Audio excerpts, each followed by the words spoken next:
தமிழ் மக்களிடையே சுதந்திர விடுதலை போராட்டத்திற்கான இந்திய வெள்ளாதிக்க அரசிடம் 5 அம்ச கோரிக்கைகளை முன்வைத்து நல்லூர் கண்டம் வடக்கு வீதியிலும் மாநில புதுவெளியப்படம் தாழ்ந்த நினைவு ஊர்தியானது அவருடைய பூர்வீக இல்லம் இருக்கக்கூடிய ஊரக மனிதனிலிருந்து அவர் உயிர்கிருந்த நல்லூர் கண்டம் தென்வீதி நோக்கி இந்த கலாடி வீதியால் மெல்ல மெல்லமாக நடந்து கொண்டிருக்கின்றது.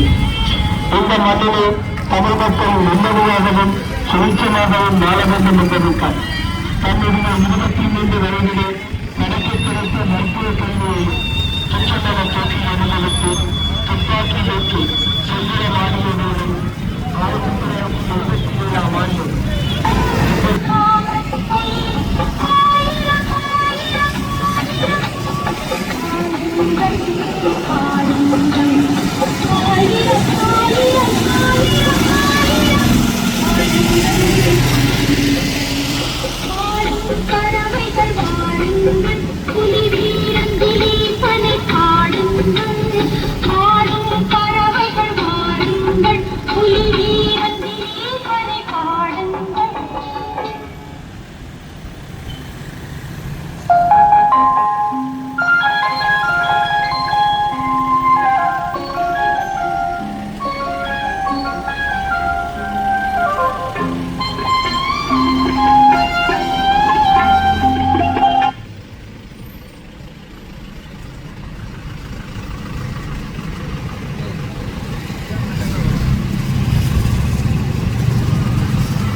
கண்டிப்பாக என் மக்கள் விடுதலையினை காண்பார்கள்.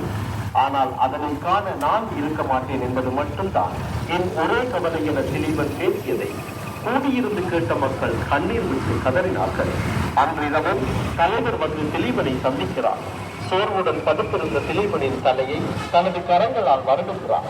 ஒரு தகப்பனின் அன்பையும் தாயின் பாசத்தையும் ஒன்றாக குலைத்தது போல் இருந்தது அந்த ஸ்மரித்தம். 3வது நாளன்று எழுந்த திலீபன் பார்ப்பதற்கு சற்று விகாரமாக தெரிந்தார்.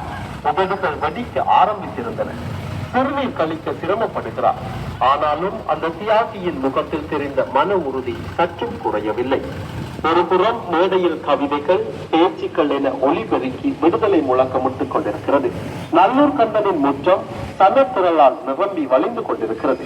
அங்கே பேசிய ஒரு பொதுமகன் திலீபன் எமக்காகவெனினும் கொஞ்சம் நீர் அருந்த வேண்டும் என கேட்டுக்கொள்ள அடுத்த கண்ணமே ஒலி வாங்கியை பெற்று அந்த விண்ணப்பத்தை கண்டிக்கிறார்.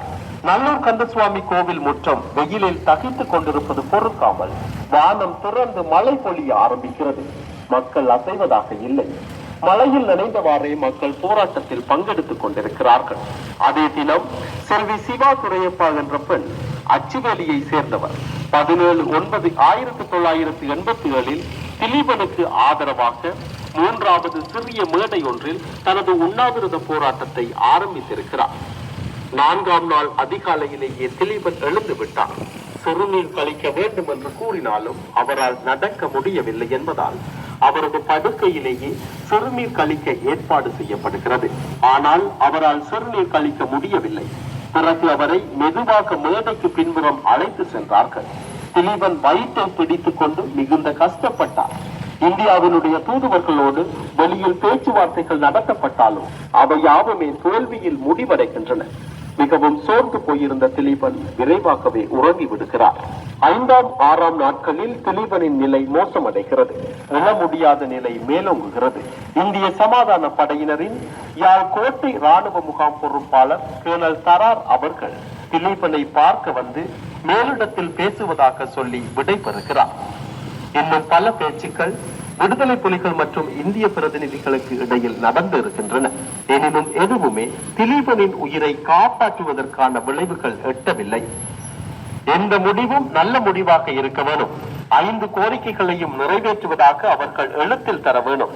இல்லையென்றால் நான் உண்ணாவிரதத்தை கடைசி வரைக்கும் கைவிட மாட்டேன் என 7வது நாளில் உண்ணாவிரத மேடைக்கு வந்த இந்திய பத்திரிகையாளரிடம் தன் கரகரத்த குரலில் அழுத்தமாகவே சொல்லிவிடுகின்றான் திலீபன். மக்கள் கூட்டம் தாங்க முடியாத அளவு நல்லூர் முற்றத்தில் நிறைந்து வலிக்கின்றது. வடக்கு கிழக்கு பகுதிகளை சார்ந்த பல்வேறு போராளிகள் மற்றும் பொதுமக்கள் தாமும் உண்ணாவிரத போராட்டத்தில் ஈடுபட போவதாக அறிவிக்கிறார்கள். மக்கள் யாழ் மாவட்டத்தின் அரசு நிர்வாக அலுவலகங்கள் யாவற்றையும் முற்றுகையிட்டு போராட்டம் நடத்துகிறார்கள். ஒரு தியாக தீபம் மங்களான வெளிச்சத்தில் எரிந்து கொண்டிருக்கிறது. அத்தீபம் அணைந்து விடுவதை எந்த தமிழ் மக்களாலும் ஏற்றுக்கொள்ளவே முடியாது என்ற நிலைக்கு தள்ளப்பட்ட மக்கள் கொந்தளிக்க ஆரம்பிக்கிறார்கள். உண்ணாவிரத போராட்டம் ஆரம்பித்து 7 நாட்களில் அகிம்சை என்னும் அறவழி போராட்டத்தை தீயாக பரவவிட்டு அமைதியாக உறங்கிக் கொண்டிருந்தான் அந்த மாவீரர். 9வது நாள் இப்போராட்டத்தின் மிக முக்கியமான நாளாக பார்க்கப்பட்டது. இந்த நாளில் தான் ஏதேனும் மாற்றம் ஒன்று நிகழ்ந்து விடாதா என்ற எதிர்பார்ப்பின் மேல் ஒரு தளர்வு படர ஆரம்பித்திருந்தது. இந்த நாளில் தான் உறுதியும் வீரமும் ஒருங்கே வாய்க்க பெற்ற ஒரு மாவீரர் மத்தியில் அதிகளவான அச்சம் மக்களுக்கு எழ ஆரம்பித்திருந்தது. இந்நாளில் திலீபனின் உடலில் வெற்றிய உதறல் வர ஆரம்பித்திருந்தது. உதடுகள் பாலம் பாலமாக வெடித்திருந்தன. இந்திய படை தென்பிராந்திய தளபதி திவேந்தர் சிங் இலங்கைக்கு வந்து பிரபாகரனை சந்தித்தார். 1 மணி நேர பேச்சுவார்த்தை தோல்வியில் முடிந்தது. பகல் 1 மணிக்கு 2ஆம் கட்ட பேச்சுவார்த்தை தொடங்கியது.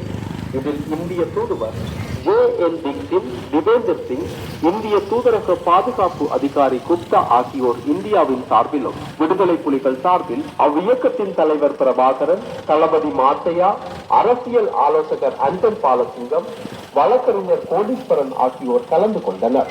பேச்சுவார்த்தை தோல்வியில் முடிந்தது. பேச்சுவார்த்தை மட்டுமல்ல, திலீபன் தனக்கான இடத்தில் உறங்கிக் கொண்டிருக்க அந்த நாளும் கூட ஒருவிதமான தோல்வி உணர்வுடன் தான் முடிந்து போனது. இதோ 10வது நாள்.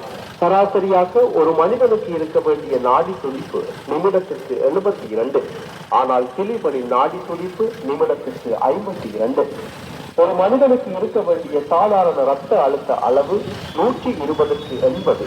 ஆனால் திலீபனின் இரத்த அழுத்த அளவு 80க்கு 50. அந்த நிலையிலும் கூட திலீபன் பேசுகிறார். தன் அனைத்து சக்திகளையும் திரட்டி அவன் பேசிய, நான் இறப்பது நிச்சயம், அப்படி இறந்ததும் வானத்தில் இருந்து என் தோழர்களுடன் சேர்ந்து நமது லட்சியத்திற்காக உழைப்பேன் என்ற வார்த்தைகளை கேட்ட மக்கள் அனைவரும் ஓவென்று அழுகிறார்கள். ஒரு அண்ணனை இழக்க காத்திருக்கும் மாணவ மாணவியர் கண்களில் நீர் ததும்ப சிலையாக்கி நிற்கிறார்கள். கண்ணீர் பாதி கனத்த மௌனம் மீதி என அந்த நாள் நிறைவுக்கு வருகிறது. இப்படியாக 11வது நாளும் வந்து விடுகிறது. திலீபனின் உடல்நிலை அனுமானிக்க முடியாத அளவு பலமிழந்து போயிருக்கிறது. உயிருடன் இருக்கிறாரா என்பதை வலிந்து உறுதிப்படுத்திய பின்னர் அவர் கோமா நிலைக்கு சென்று கொண்டிருப்பது தெரிய வர அவர் வேறு ஒரு கட்டிலுக்கு மாற்றப்படுகிறார். ஒலிபெருக்கியில் திலீபனுக்கு மிகவும் பிடித்த ஓ மரணித்த வீரனே உன் ஆயுதங்களை எனக்குத்தா பாடல் ஒலித்துக் கொண்டிருக்கிறது. பகலை தின்று மெல்ல வெளிவரும் அந்த கனத்த இரவின் மேல் மிகப்பெரிய ஒரு துயர போர்வை போர்த்தப்பட்டிருப்பது அனைவரது கண்களுக்கும் அப்பட்டமாக தெரிகிறது. கடைசியாக எந்த காலை புலரக்கூடாது என தமிழீழ மண் எதிர்பார்த்ததோ, எந்த அறிவித்தல் கேட்கப்படக்கூடாது என தமிழீழ மக்கள் எதிர்பார்த்தார்களோ, அந்த விடியலும் அறிவித்தலும் வந்தே விட்டன.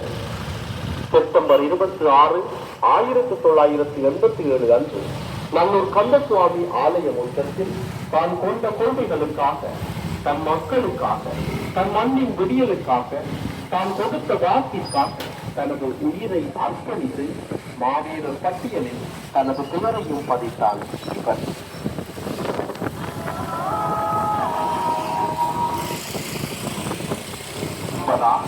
அடைவதா இல்லை அவர்கள் கொடுப்பதை பெற்றுக்கொண்டு மண்டியிடுவதா? கொடுப்பதை பெற்றுக்கொண்டு மண்டியிடுவதற்கா இத்தனை ஆண்டுகால போராட்டம்?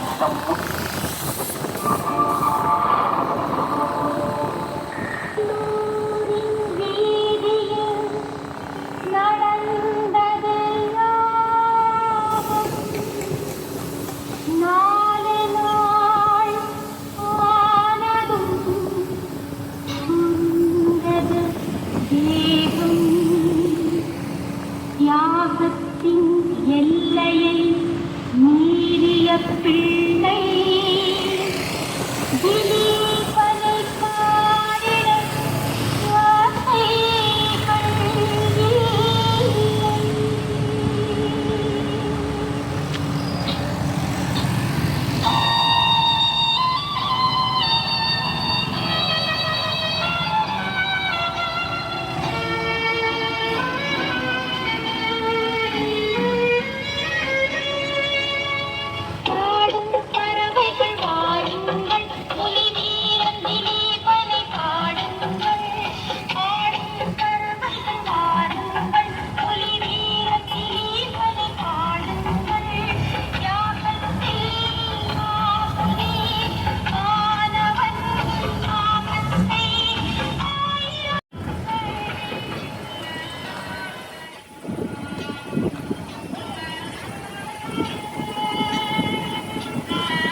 இங்கே இருந்தானே இருந்தவனை காணவில்லை. எங்கே என் தம்பி? எங்கே என் தம்பி? எங்கே என் தம்பி? இங்கே இருந்தானே இருந்தவனை காணவில்லை. எங்கே என் தம்பி? மெல்ல மெல்ல அந்த விளக்கணையும் வேளையிலே எல்லோரும் சேர்ந்து எண்ணெயிடு என்றோமே. மெல்ல மெல்ல அந்த விளக்கணையும் வேளையிலே எல்லோரும் சேர்ந்து எண்ணெயிடு என்றோமே. கல்லான நெஞ்சே, கல்லான நெஞ்சே, நீ கண் திறந்து பார்க்கவில்லை.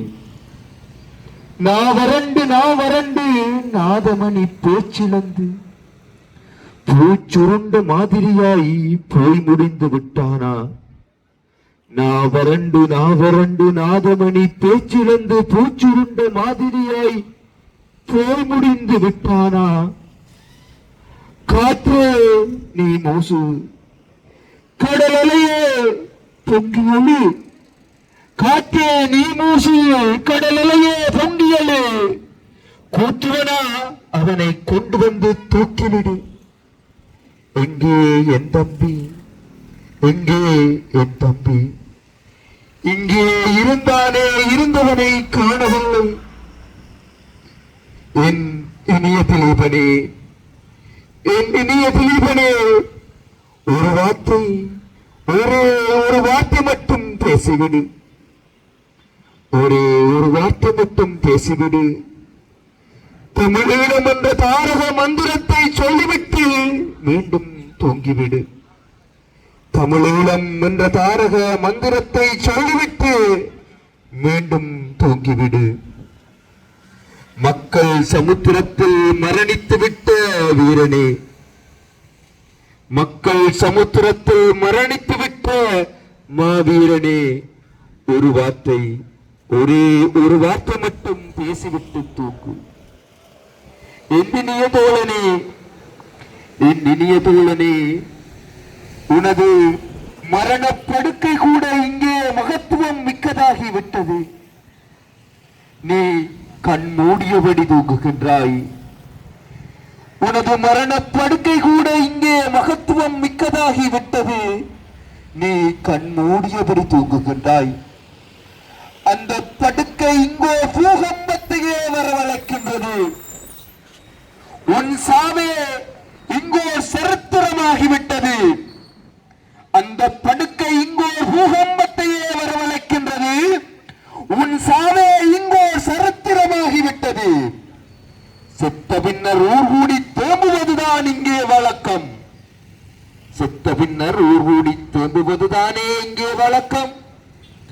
ஊரே தேம்பிக் கொண்டிருந்த போது மரணித்த வரலாறு உன்னுடன் தானே ஆரம்பமாகின்றது. ஊரே தேம்பிக் கொண்டிருந்த போது மரணித்த வரலாறு உன்னுடன் தானே ஆரம்பமாகின்றது.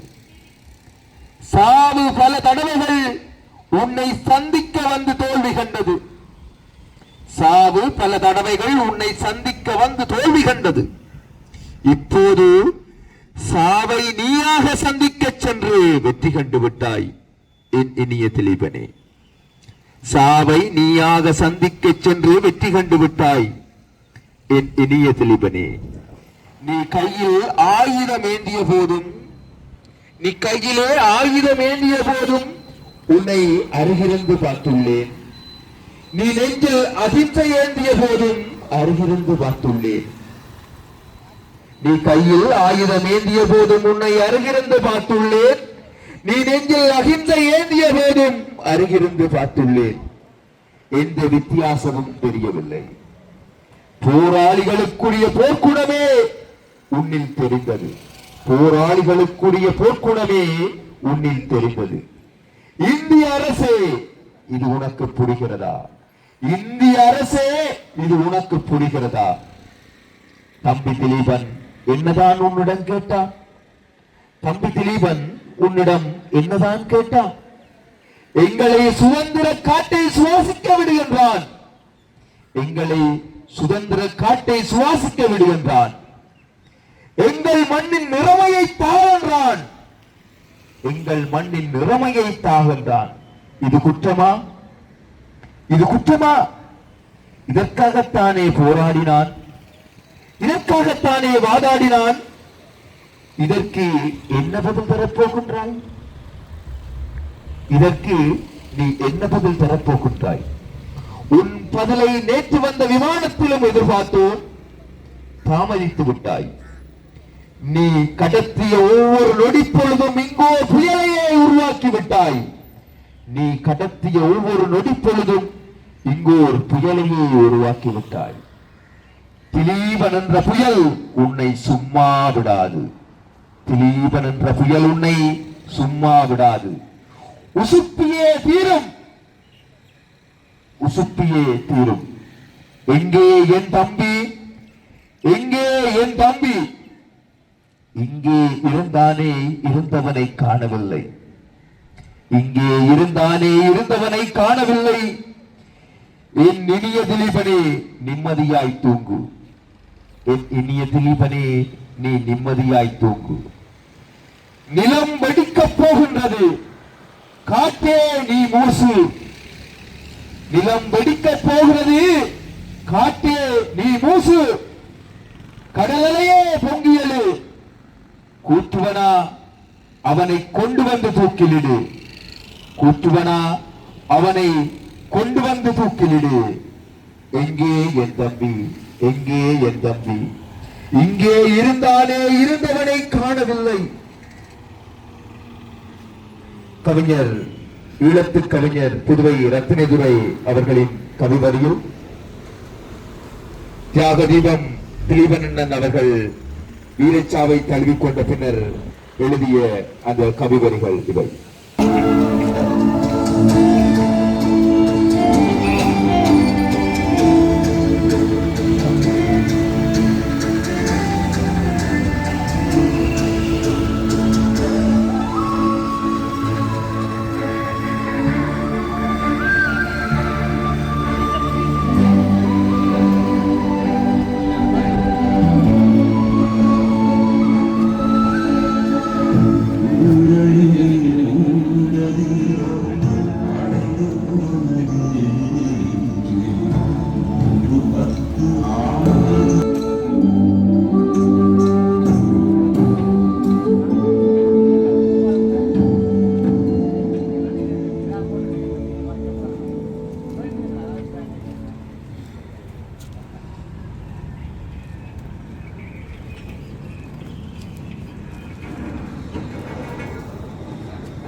தியாகதீபம் திலீபனண்ணாவின் 38வது நினைவேந்தல் நிகழ்வுகளோடு இணைந்திருக்கின்றோம்.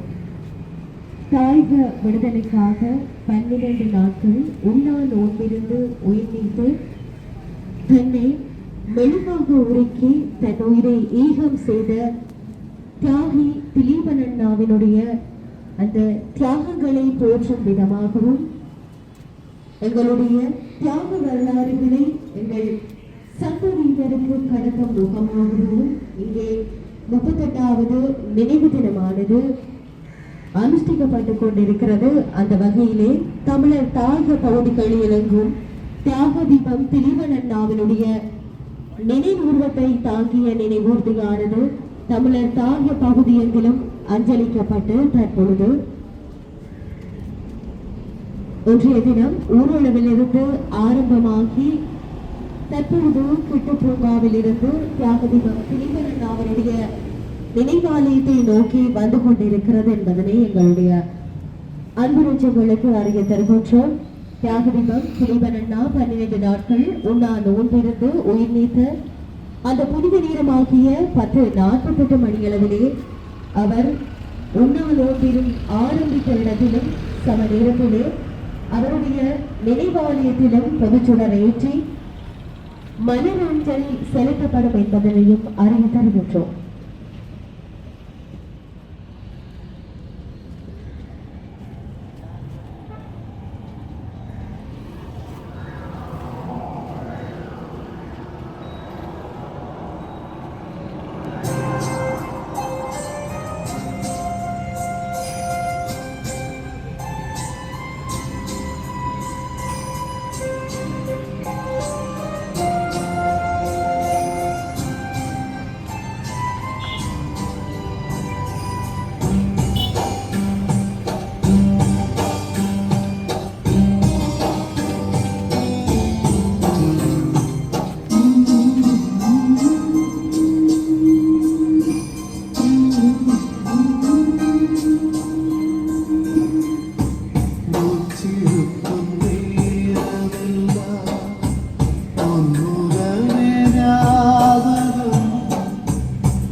மூச்சிருக்கும் நேரமெல்லாம் பொன்முகமே ஞாபகம் காற்றலைகள் உன் பெயரை காலமெல்லாம் கூறிடும்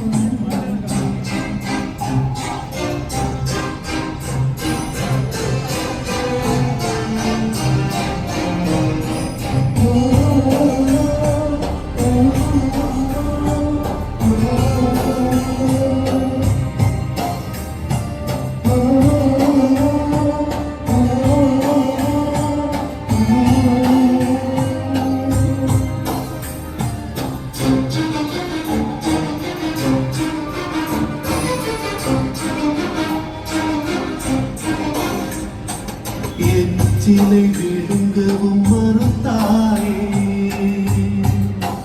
உன்னை பச்சிலை ஊனை கொடுத்தாயே மரணத்தை அருகில் அழைத்தாயே அது பிடித்திட உயிரினை அளித்தாயே அகிம்சையின் பொய் முகம் உடைத்தாயே அகிம்சையின் பொய் முகம் உடைத்தாயே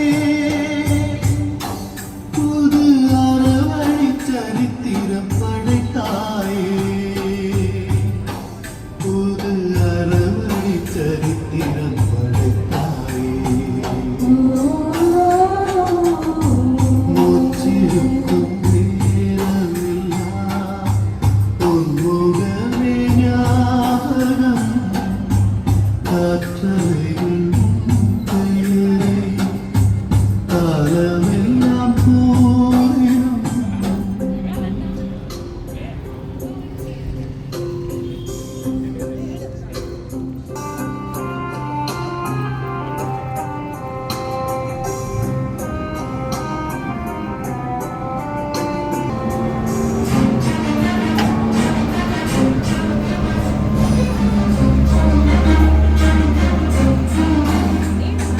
தலைவரின் நெஞ்சினில் நிலைத்தாயே இருக்கும் ஒவ்வொரு உயிரிலும் கிளைத்தாயே விடுதலை தாகத்தை விதைத்தாயே ஈன துரோகத்தை துணிவுடன் எதிர்த்தாயே தமிழின பெருமையாய் எழுந்தாயே தமிழின பெருமையாய் எழுந்தாயே உயிர் தந்ததில் வாழ்வரில் உயர்ந்தாயே உயிர் தந்ததில் வாழ்வரில் உயர்ந்தாயே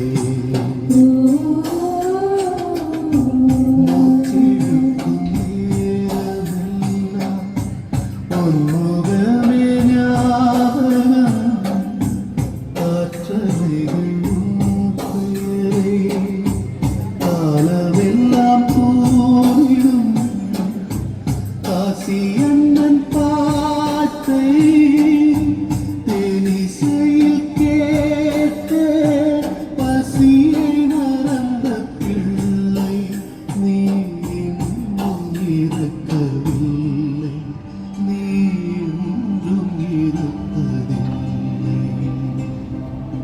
மூச்சிழுக்கும் நேரமெல்லாம் உன்முகமே ஞாபகம் காற்றலைகள் உன் பெயரை காலமெல்லாம் கூறிடும்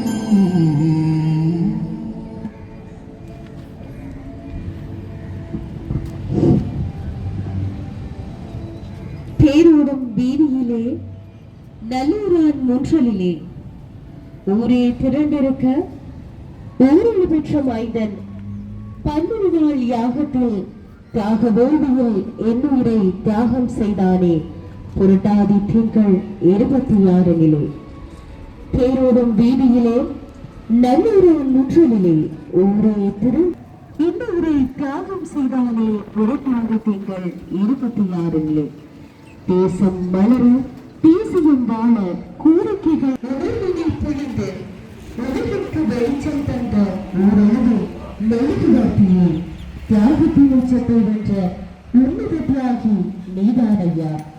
இதற்காக இந்த உண்ணாவிரதத்தை ஆரம்பித்து தன்னுடைய இன்னுயிரை தியாகம் செய்தாரோ அந்த நோக்கத்தின்படி நாங்கள் அனைவரும் ஒன்றிணைய வேண்டும் என்ற அந்த சிந்தனையை உங்கள் மனதிலே நிறுத்தி இந்த இடத்திலே நாங்கள் ஒன்று கூடி இருக்கின்றோம்.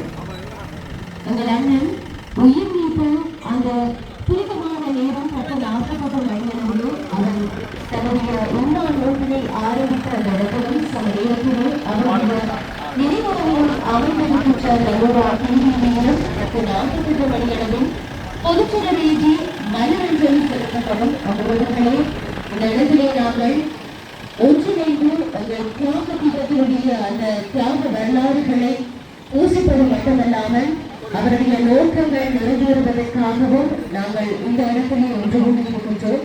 நிச்சயமாக பார்த்திபன் இன்னமும் அந்த பசியுடன் தான் இருக்கின்றான். உறவுகளை அவருடைய அந்த கனவு நிறைவாகுவதற்கான அந்த நடவடிக்கைகளை நாங்கள் முன்னெடுக்க வேண்டும். அந்த நோக்கத்தை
அஞ்சல் மாஸ்டர், முரளி, காசி ஆனந்தன், ராஜன் ஆகியோர் அவரை சூழ அமர்ந்திருக்க உண்ணாவிரத இடத்தை நோக்கி செல்கிறது வாகனம். உண்ணாவிரதத்திற்காக யாழ்ப்பாணம் என்னும் கலாசார பூமியில் நல்லூர் கந்தசுவாமி கோவிலின் முற்றம் ஏற்கனவே தீர்மானிக்கப்பட்டிருக்க குறித்த இடத்தில் வந்து நின்ற வாகனத்தில் இருந்து இறங்குகிறான் திலீபன். இறங்கிய திலீபனை எதிர்பாராத விதமாக ஒரு வயோதிப தாய் வழிமறிக்கிறார்.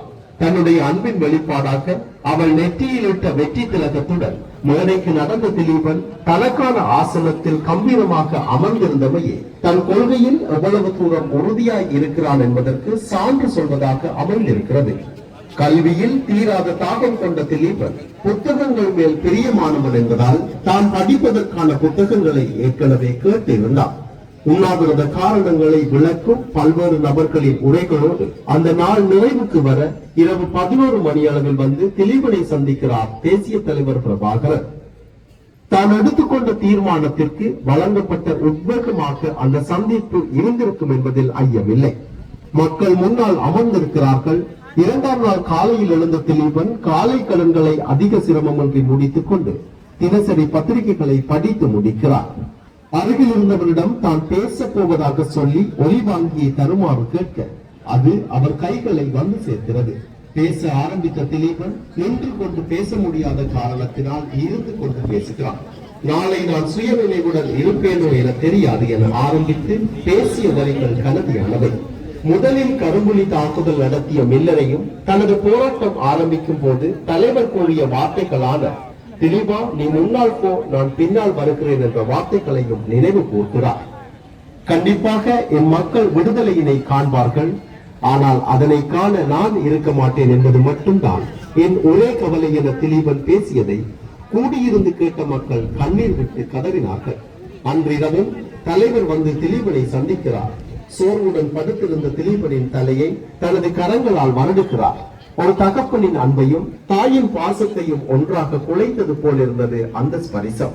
3வது நாளன்று எழுந்த திலீபன் பார்ப்பதற்கு சற்று விகாரமாக தெரிந்தார். உதடுகள் வெடிக்க ஆரம்பித்திருந்தன. சிறுநீர் கழிக்க சிரமப்படுகிறார். ஆனாலும் அந்த தியாகியின் முகத்தில் தெரிந்த மன உறுதி சற்றும் குறையவில்லை.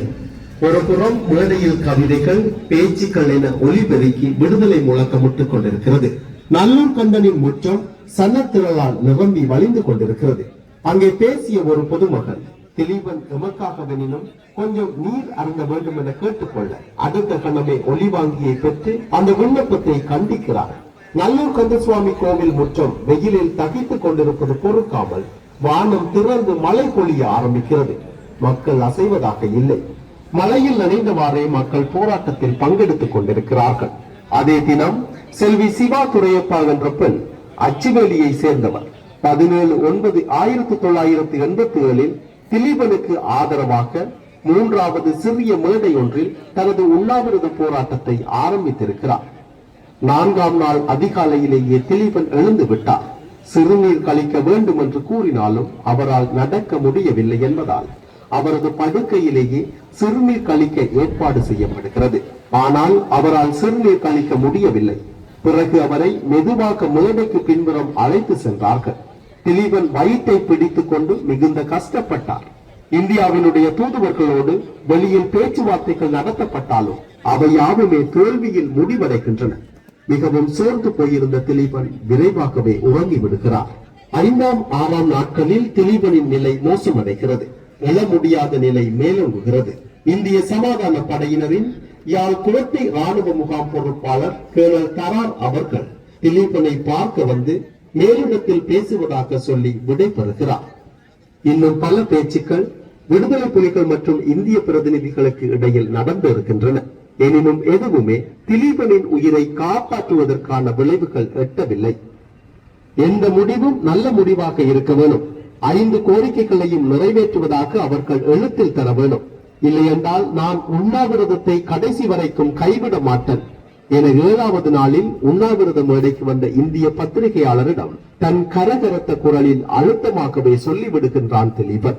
மக்கள் கூட்டம் தாங்க முடியாத அளவு நல்லூர் முற்றத்தில் நிறைந்து வலிக்கின்றது. வடக்கு கிழக்கு பகுதிகளை சார்ந்த பல்வேறு போராளிகள் மற்றும் பொதுமக்கள் தாமும் உண்ணாவிரத போராட்டத்தில் ஈடுபட போவதாக அறிவிக்கிறார்கள். மக்கள் யாழ் மாவட்டத்தின் அரசு நிர்வாக அலுவலகங்கள் யாவற்றையும் முற்றுகையிட்டு போராட்டம் நடத்துகிறார்கள். ஒரு தியாக தீபம் மங்கலான வெளிச்சத்தில் எரிந்து கொண்டிருக்கிறது. அத்தீபம் அணைந்து விடுவதை எந்த தமிழ் மக்களாலும் ஏற்றுக்கொள்ளவே முடியாது என்ற நிலைக்கு தள்ளப்பட்ட மக்கள் கொந்தளிக்க ஆரம்பிக்கிறார்கள். உண்ணாவிரத போராட்டம் ஆரம்பித்து 7 நாட்களில் அகிம்சை என்னும் அறவழி போராட்டத்தை தீயாக பரவவிட்டு அமைதியாக உறங்கிக் கொண்டிருந்தான் அந்த மாவீரர். 9வது நாள் இப்போராட்டத்தின் மிக முக்கியமான நாளாக பார்க்கப்பட்டது. இந்த நாளில் தான் ஏதேனும் மாற்றம் ஒன்று நிகழ்ந்து விடாதா என்ற எதிர்பார்ப்பின் மேல் ஒரு தளர்வு படர ஆரம்பித்திருந்தது. இந்த நாளில் தான் உறுதியும் வீரமும் ஒருங்கே வாய்க்க பெற்ற ஒரு மாவீரர் மட்டில் அதிகளவான அச்சம் மக்களுக்கு எழ ஆரம்பித்திருந்தது. இந்நாளில் திலீபனின் உடலில் மெல்லிய உதறல் வர ஆரம்பித்திருந்தது. உதடுகள் பாலம் பாலமாக வெடித்திருந்தன. இந்திய படை தென் பிராந்திய தளபதி திபேந்தர் சிங் இலங்கைக்கு வந்து பிரபாகரனை சந்தித்தார். 1 மணி நேர பேச்சுவார்த்தை தோல்வியில் முடிந்தது. பகல் 1 மணிக்கு 2ஆம் கட்ட பேச்சுவார்த்தை தொடங்கியது. இதில் இந்திய தூதுவர் ஜே.என். தீக்ஷித், திபேந்தர் சிங், இந்திய தூதரக பாதுகாப்பு அதிகாரி குப்தா ஆகியோர் இந்தியாவின் சார்பிலும் விடுதலை புலிகள் சார்பில் அவ்வியக்கத்தின் தலைவர் பிரபாகரன், தளபதி மாத்தையா, அரசியல் ஆலோசகர் அண்டன் பாலசிங்கம், வழக்கறிஞர் கோடீஸ்வரன் ஆகியோர் கலந்து கொண்டனர். பேச்சுவார்த்தை தோல்வியில் முடிந்தது. பேச்சுவார்த்தை மட்டுமல்ல, திலீபன் தனக்கான இடத்தில் உறங்கிக் கொண்டிருக்க அந்த நாளும் கூட ஒரு விதமான தோல்வி உணர்வுடன் தான் முடிந்து போனது. இதோ 10வது நாள். சராசரியாக ஒரு மனிதனுக்கு இருக்க வேண்டிய நாடி துடிப்பு நிமிடத்திற்கு 72. ஆனால் திலீபனின் நாடி துடிப்பு நிமிடத்திற்கு 52. ஒரு மனிதனுக்கு இருக்க வேண்டிய சாதாரண இரத்த அழுத்த அளவு 120க்கு 80. ஆனால் திலீபனின் இரத்த அழுத்த அளவு 80க்கு 50. அந்த நிலையிலும் கூட திலீபன் பேசுகிறான். தன் அனைத்து சக்திகளையும் திரட்டி அவன் பேசிய, நான் இறப்பது நிச்சயம், அப்படி இறந்ததும் வானத்தில் இருந்து என் தோழர்களுடன் சேர்ந்து நமது லட்சியத்திற்காக உழைப்பேன் என்ற வார்த்தைகளை கேட்ட மக்கள் அனைவரும் ஓவென்று அழுகிறார்கள். ஒரு அண்ணனை இழக்க காத்திருக்கும் மாணவ மாணவியர் கண்களில் நீர் ததும்ப சிலையாக்கி நிற்கிறார்கள். கண்ணீர் பாதி கனத்த மௌனம் மீதி என அந்த நாள் நிறைவுக்கு வருகிறது. இப்படியாக 11வது நாளும் வந்து விடுகிறது. திலீபனின் உடல்நிலை அனுமானிக்க முடியாத அளவு பலமிழந்து போயிருக்கிறது. உயிருடன் இருக்கிறாரா என்பதை வலிந்து உறுதிப்படுத்திய பின்னர் அவர் கோமா நிலைக்கு சென்று கொண்டிருப்பது தெரிய வர அவர் வேறு ஒரு கட்டிலுக்கு மாற்றப்படுகிறார். ஒளிபெருக்கியில் திலீபனுக்கு மிகவும் பிடித்த ஓ மரணித்த வீரனே உன் ஆயுதங்களை எனக்கு தா பாடல் ஒலித்துக் கொண்டிருக்கிறது. பகலை தின்று மெல்ல வெளிவரும் அந்த கனத்த இரவின் மேல் மிகப்பெரிய ஒரு துயர போர்வை போர்த்தப்பட்டிருப்பது அனைவரது கண்களுக்கும் அப்பட்டமாக தெரிகிறது. கடைசியாக எந்த காலை புலரக்கூடாது என தமிழீழ மண் எதிர்பார்த்ததோ, எந்த அறிவித்தல் கேட்கப்படக்கூடாது என தமிழீழ மக்கள் எதிர்பார்த்தார்களோ, அந்த விடியலும் அறிவித்தலும் வந்தே விட்டன.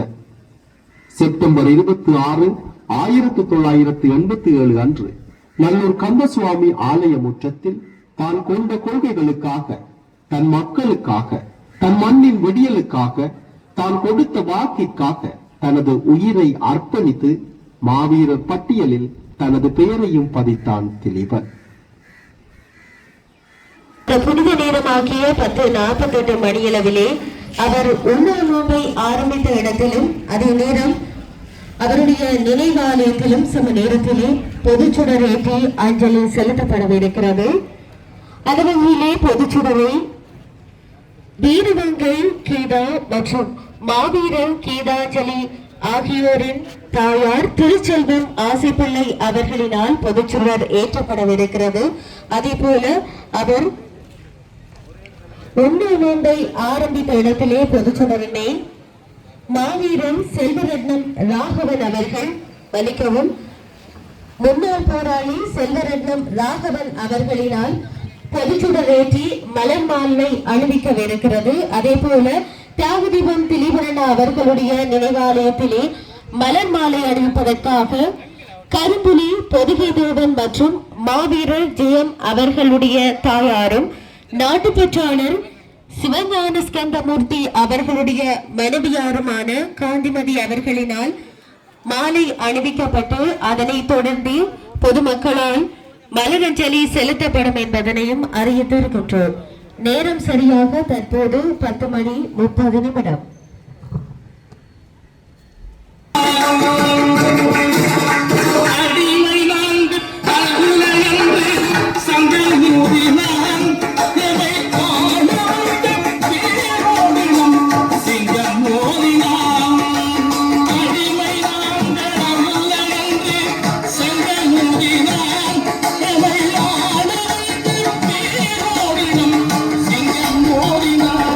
ஒதுக்கி காவடிக்கான அந்த இடத்தினை வழங்குமாறு அன்புரிமையோடு கேட்டு நிற்கின்றோம். அன்பார்ந்த உறவுகளே, தியாக தீபம் திலீபன் அவர்களுடைய 38வது ஆண்டு நினைவேந்த நிகழ்வுகளோடு இணைந்திருக்கின்றோம்.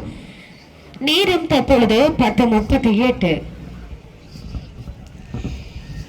தேரோடும் வீதியிலே நல்லூரான் மூன்றலிலே ஊரே திரண்டிருக்க ஊரில் பெற்ற மைந்தன் 12 நாள் யாகத்திலே தியாக வேள்வியில் இன்னுயிரை தியாகம் செய்தானே புரட்டாதி திங்கள் 26 தேரோடும் வீதியிலே நல்லூரான் மூன்றலிலே ஊரே திரண்டிருக்க ஊரில் பெற்ற மைந்தன் 12 நாள் யாகத்தில் தியாக வேள்வியில் இன்னுயிரை தியாகம் செய்தானே புரட்டாதி திங்கள் 26 தேசம் மலர தேசியம் வாழ கோரிக்கை 5 வைத்து காணிக்கை ஆக்கிய தியாகியே.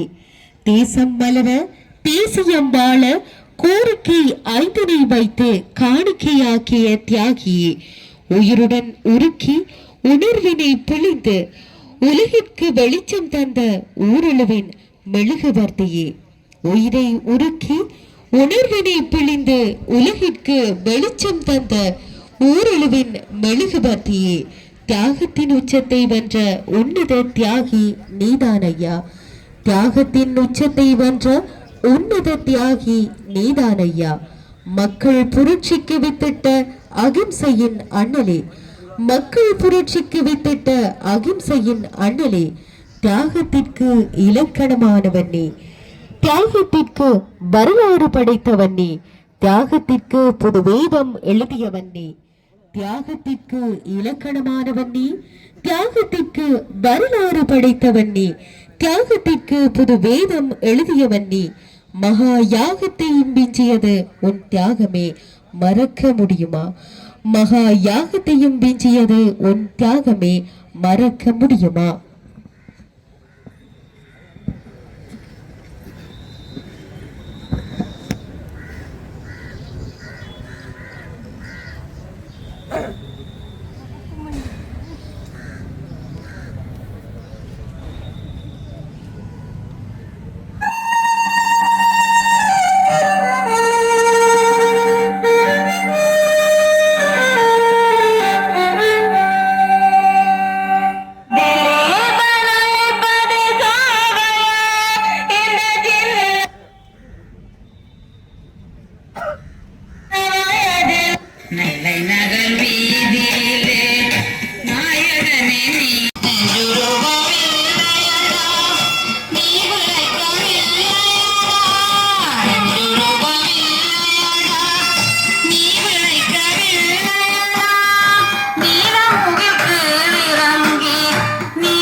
இறைவனுக்கு நிகரான எங்கள் தியாக தீபம் திலீபன் அவர்களுக்கு தற்பொழுது காவடி எடுக்கப்பட்டு அவருடைய நினைவாலயத்தை அண்மித்திருக்கிறது.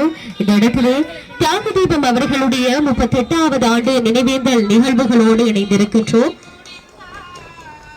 தியாக தீபம் திலீபன் அவர்கள் உண்ணா நோன்பிருந்து உயிர் நீத்த அந்த புனித நேரமாகிய 10:48 மணியளவிலே பொது ஈகை சுடரினை வீரவேங்கை கீதா மற்றும் மாவீரர் கீதாஞ்சலி அவர்களுடைய தாயார் திருச்செல்வம் ஆசைப்பிள்ளை அவர்களினால் பொது ஈகை சுடரானது ஏற்றப்படவிருக்கிறது. சம நேரத்திலே அவர் உண்ணா நோன்பினை ஆரம்பித்த இடத்திலே ஈழ விடுதலை போரிலே அன்பார்ந்த உறவுகளே, இந்த புனித இடத்திலே உங்களுடைய காலணிகளை அகற்றி எங்கள் தியாக தீபம் திலீபன் அவர்களுக்கான அஞ்சலி நிகழ்வோடு இணைந்திருப்போம் என்பதனை கூறிக்கொண்டு நேரம் தற்பொழுது 10:46.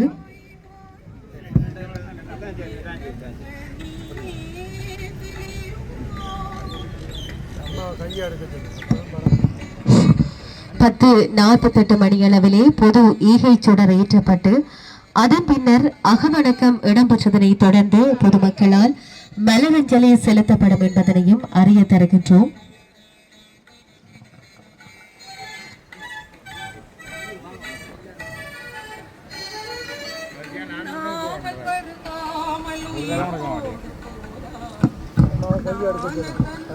அகவணக்கத்திலே தியாக தீபம் திலீபன் அண்ணாவோடு இணைந்து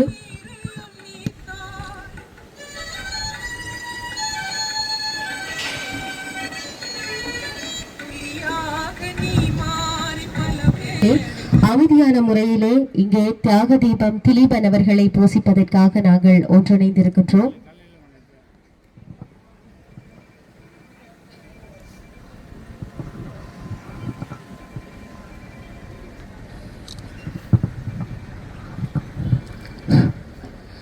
புனிதமான இந்த இடத்திலே உங்களுடைய காலணிகளை அகற்றி மனதிலே தியாக தீபம் திலீபன் அவர்களை நிறுத்தி அவருக்கான நினைவஞ்சலி செய்வோம். தற்பொழுது நேரம் 10:48.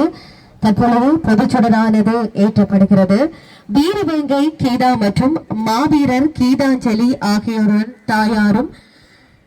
தாயாராகிய திருச்செல்வம் ஆசைப்பிள்ளை அவர்களினால் தற்பொழுது பொதுச்சுடரானது ஏற்றப்படுகிறது. அதே போல தியாக தீபம் திலீபன் அவர்கள் உண்ணா நோன்பினை ஆரம்பித்த இடத்திலே போரிலே தன்னுடைய அவயவங்களை இழந்த முன்னாள் போராளி செல்வரட்னம் அவர்களினாலும் பொது ஈகை சூடரானது சம நேரத்திலே இரு இடங்களிலும் ஏற்றப்பட்டு கொண்டிருக்கிறது. அதனை தொடர்ந்து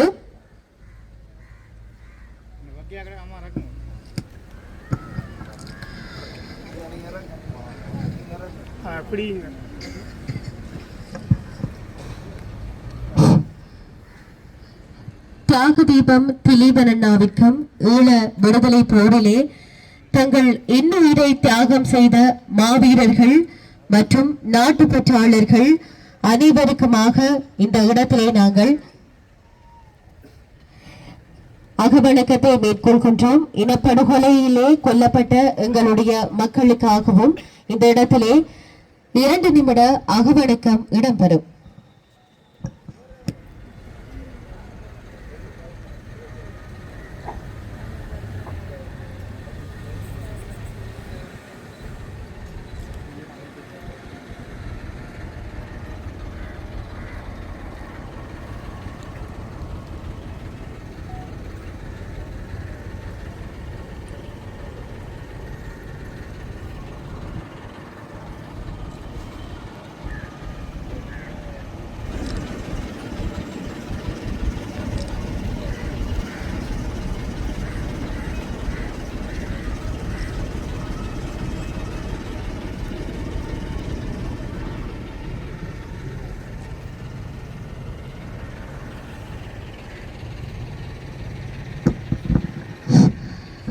நிறைவு செய்வோம். தொடர்ந்து தியாக தீபம் திலீபன் அவர்களுடைய நினைவுருவ படத்திற்கு கடற்கரும்புலி பொதிகை தேவன் மற்றும் மாவீரர் ஜெயம் அவர்களுடைய தாயாரும் நாட்டுப்பற்றாளர் சிவஞான ஸ்கந்தமூர்த்தி அவர்களுடைய மனைவியுமான காந்திமதி அவர்களினால் மாலை அணிவிக்கப்படுகிறது. அதனைத் தொடர்ந்து இங்கே காவடி எடுத்துக் கொண்டிருப்பவர் தன்னுடைய அஞ்சலியை செலுத்தியதன் பிற்பாடு இங்கே ஒன்று கூடி இருக்கக்கூடிய பொதுமக்கள் அனைவரும் அமைதியான முறையிலே அந்த மலரஞ்சலியினை செலுத்த முடியும் என்பதனையும் அறிய தருகின்றோம். அன்பார்ந்த உறவுகளே, தியாக தீபம் திலீபன் அவர்களுடைய 38வது நினைவேந்தல் நிகழ்வுகளோடு இங்கே இணைந்திருக்கின்றோம். தியாக தீபம் திலீபன் அவர்களுடைய அந்த உன்னதமான நோக்கத்தை எங்களுடைய மனதிலே நிறுத்தி அவர் வழியிலே நாங்கள் பயணிக்க வேண்டும் என்று நாங்கள் திடசங்கற்பம் போட்டு இந்த இடத்திலே ஒன்று கூடியிருப்போம்.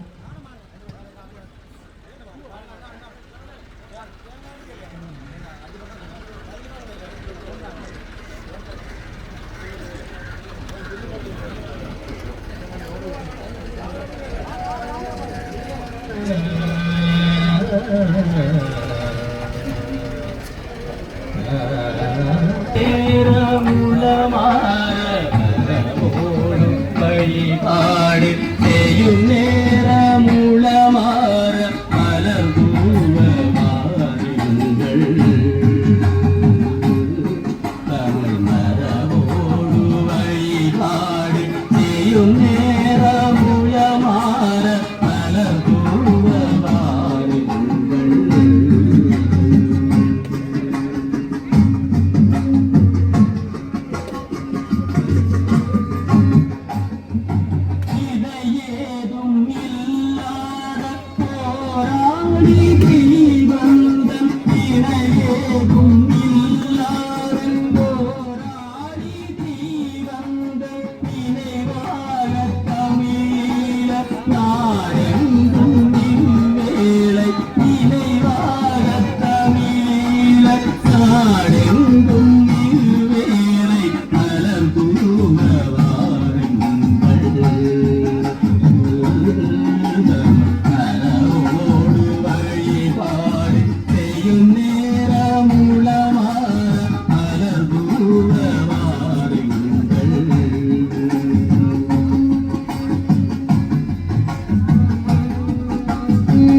குயில் நீங்க பூவாளம் இசைத்தான் தமிழ் மக்கள் குயில் நீங்க பூவாளம் இசைத்தான் ஆன்மீக வெளிவேட முகத்திரைகள் கிழித்தான் ஆன்மீக வெளிவேட முகத்திரைகள் கிழித்தான் நினைவுக்கும் எட்காரம்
நீதி பெருக்குங்கள்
கொஞ்சம் வாங்கி நீங்க எனக்கு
தந்தாரம் எனக்கு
அக்கா அக்கா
பதில் சொல்வானோ யாரிங்கே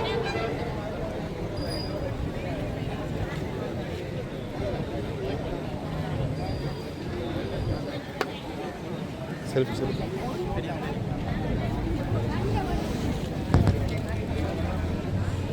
கவர்மெண்ட் வைக்கிறாங்க கவர்மெண்ட் அதுவே வைக்கணும்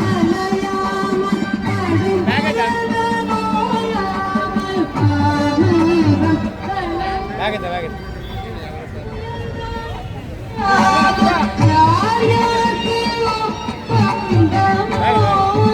அப்படியே அந்த வேக Come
குன்றெனவே நின்றிருந்த கோபுரத்து தீபம் தன் குடலிழந்தும் விடுதலைக்காய் ஆடி நின்ற வேகம். குன்றெனவே நின்றிருந்த கோபுரத்து தீபம் தன் குடலிழந்தும் விடுதலைக்காய் ஆடி நின்ற வேகம்.